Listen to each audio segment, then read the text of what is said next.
Дагы бир чоң маселени мен айтып кетейин дедим. Ушул тапшырма болуп калсын. Быйылкы жылдын акыркы чоң тапшырмаларынын бири бул, урматтуу кызматкерлер, өзүңүздөр жакшы билесиздер, биз эмне үчүн кызмат кылып атабыз? Негизги кызматыбыз бардык эле мамлекет кызматкерлердин, бул укук коргоо органдарынын, органы безопасности, мамлекеттик кызматкерлер, жергиликтүү бийлик органдарынын бардыгыбыздын бир гана кызматыбыздын жыйынтыгы бул жөнөкөй адамдардын жашоо тиричилигинин оңдолушу. Эгерде кайсыл бир жерде ошо жөнөкөй адамдардын жашоо тиричилигине каршы болгон же ошолордун турмушуну оордуткон ситуация боло турган болсо, ошону биз жоюшубуз керек.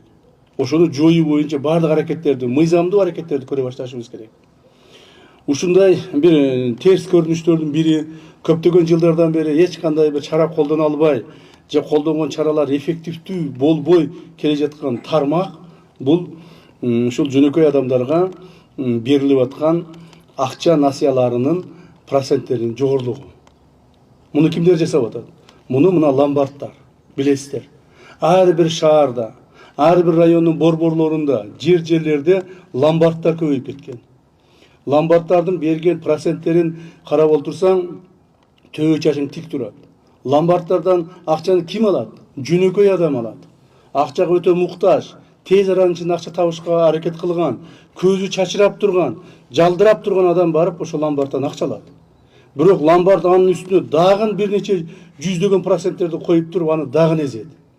Ал өзүнүн проблемасын чечпестен кайра проблеманын үстүнө проблемага батып, өзүнүн үй мүлкүн алдырып коюп атышат, мал мүлкүн алдырып коюп атышат, машиналарын алдырып коюп атышат. Керек болсо аял кишилер барып өзүнүн алтындарынан бери алдырып коюп атышат. Мына ушинтип проблеманын үстүнө проблема болуп эл кыйналып атат. Мына ушул проблеманы чечишибиз керек. Бул ломбарддардын үстүнөн байыгандар кимдер?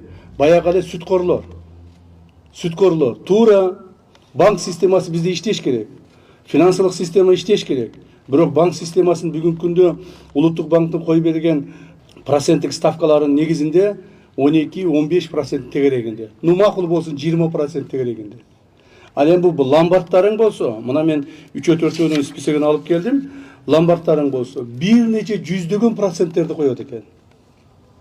Мына ошонун негизинде элдер өтө көп кыйналып кетти.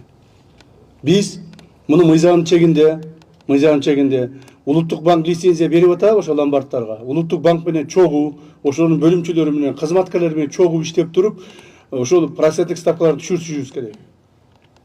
Биз ойлоп атабыз, мына эксперттер эсептеп чыгышты, 30%тен бийик ломбарддар процент койбош керек. 30%тен бийик кое турган ломбарддардын бардыгын мыйзам чегинде жоопко тартышыбыз керек. Мына ошолор боюнча маалыматтарды силер топтошуңар керек жерлерден. Мисалы, кээ-бир ломбарддар, мына сотовый оператор О деньги деген бар экен. МКК акча булак дейт. 244% менен берет экен. МКК Заман Финанс, бывший Сомо дейт. 267% менен акча берет экен. Ломбард элдик капитал, бывший Сомо дейт. 267% менен берет экен. МКК Достукча, Акчамат дейт. 378% менен берет экен. МКК АБН дейт. 104% менен берет экен. Мына бул эмне деген адамды элди тоноо деген. Ушуларды көздөн көз тонотуп коюп, каратып коюп биз карап отурабыз. Андай болбош керек. Бул дагы улуттук коопсуздукка түздөн түз таасирин тийгизет. Себеби элдерибиз байыбаса, күндөн күнгө жакыр болуп кетип атса, жөнөкөй адамдардын турмуш тиричилиги оңолбосо, демек улуттук коопсуздукка чоң таасирин жана өзүнүн зыянын тийгизет. Ошондуктан ушул маселе боюнча жумушту мындан ары алып баргыла. Бул бир эле Чүй облусуна эмес, бул бүткүл республикадагы бардык улуттук коопсуздук органдарынын кызматкерлерине арналат.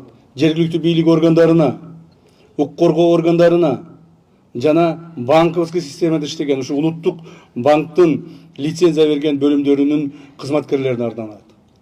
Мындан ары 30%тен ашык процент менен акча берген ломбарддардын бардыгын лицензиясын кайтарып алып, жаап аларды. Жана алардын кожоюндарына мыйзамдын чегинде биз чара көрүшүбүз керек. Ошондо элибизге шарт түзүлөт. Ошондо элибиздин кайсыл бир деңгээлде тоноп аткан адамдар азаят. ага дагы баш ийбестен, мыйзамга дагы баш ийбестен дагы деле тонойбуз деген аракеттери болсо, анда биз дагы өтө каттуу жазаларды колдонобуз. Ушул маселени эсиңиздерге тутуп алыңыздар.